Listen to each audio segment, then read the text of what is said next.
Let me take a guess real quick. You either clicked on this video because you wanted to buy a VR headset but didn't know if it was right for you, or you already have a headset and just want to see what the possibilities are for you in VR. And this video is going to answer both of those questions. VR is a rapidly growing industry, so it's very important that you remain informed and know what you're getting yourself into with your headset. Without any further ado, here are my favorite things about VR. This one might seem a little bit obvious to you, but let me break it down. Right now, I'm playing a game called VR Chat. It is arguably the most social platform in VR. In it, you can meet hundreds of people in just a few hours by going to bars, games, experiences, and other worlds, and connecting over similar interests. Because of this, VR is much different when it comes to social aspects than other games. When I see another player in VR, I can actually see them. Not just some character, but I can see their mouth move, I can see their facial expressions, I can see a 3D model of a character that tells me a lot about them right off the bat. The interactions that you make between different users is so different than what you would normally make in a PC game, and you're a little bit more grounded to the fact that you're actually speaking to another human being. Because of this, every emotion that you feel when talking to this person is 10 times amplified. If something's funny, it's automatically funnier. And no matter what you're talking about, you feel like you belong there. Now, let's not forget that this is also great for people who know each other in real life who live very far apart. You're able to see friends, family members, and loved ones right in front of you, even if they're thousands of miles away. I think that's something about VR that really gives it a strong push, as there are hundreds of social apps to choose from, but they each have their own little twists on it, so it's more unique to the user. Now, speaking of PC games, let's talk about that. As someone who also plays a lot of PC games, VR takes it to a whole nother level. And I think this clip from my VR Minecraft manhunt really puts emphasis on that. It's so weird fighting someone in VR because you play completely differently. Like, you're so defensive compared to usual Minecraft. Yeah, no, because it feels like I'm about to get hit in the face with an axe.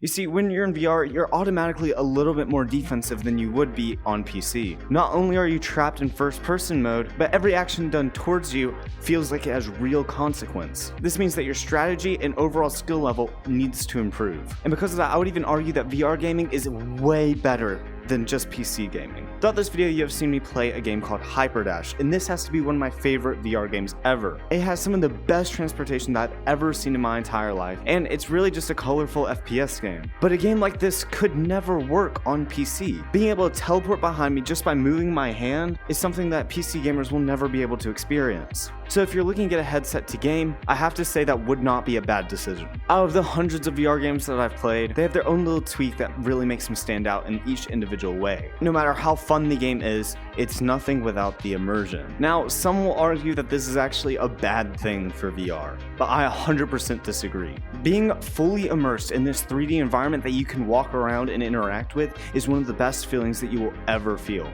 Whether you're going to space, staying in a house, or playing a game, being immersed is the best thing that can possibly happen to it. There are good games out there, but if you don't really feel like you're in the game, there's no point in playing it. And a lot of this comes down to the audio and visual result of the game. For many headsets, the 3D surround audio really makes you feel like you're there. And if you complement it with really good graphics, it can be one of the best experiences that you've ever had in your entire life. I think a really good example of this would be Beat Saber, as graphically it's stunning for a rhythm game, and the audio quality is insane. And to prove it's not just a gaming thing, there are hundreds of experiences that you can have in VR. These don't technically qualify as games, but they put you in situations or places that make you feel like you aren't standing in your living room. And some of these can be absolutely breathtaking, which is why I think Immersion takes VR to a whole nother level than other platforms. I would even go as far to say that watching YouTube videos in VR is better than watching them on your desktop at home. And the immersion has gotten a lot better over the years, which brings me to my next point.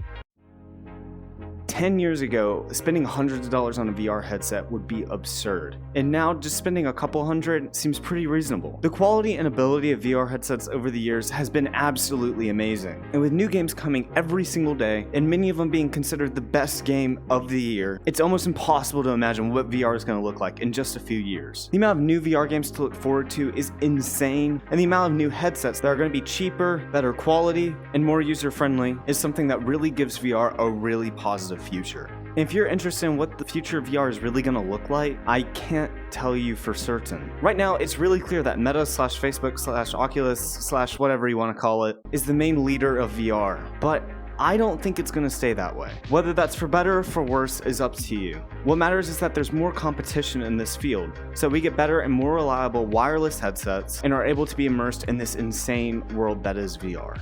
Especially with all the new gear that comes with VR, such as vests that allow you to feel things in VR, to omnidirectional treadmills, man, that was a long word, and countless other bonuses, the push for VR is really going to accelerate quickly in the next few years. And look, I get it, VR isn't the most perfect solution to every problem out there, and in fact there are a lot of problems with it, but that's another video. And hey, since you made it this far, please consider subscribing as it really helps out my channel and you'll never be able to miss another video. I really do believe that VR is going places, and making good VR content is going to be something that's stupidly important over the next few years. I post a lot of VR related content, the majority of it being gaming videos, so if you're interested in seeing more of that type of content, be sure to subscribe so that you never miss a video. I hope you all have a wonderful day, and I'll catch you all in the next one. Goodbye!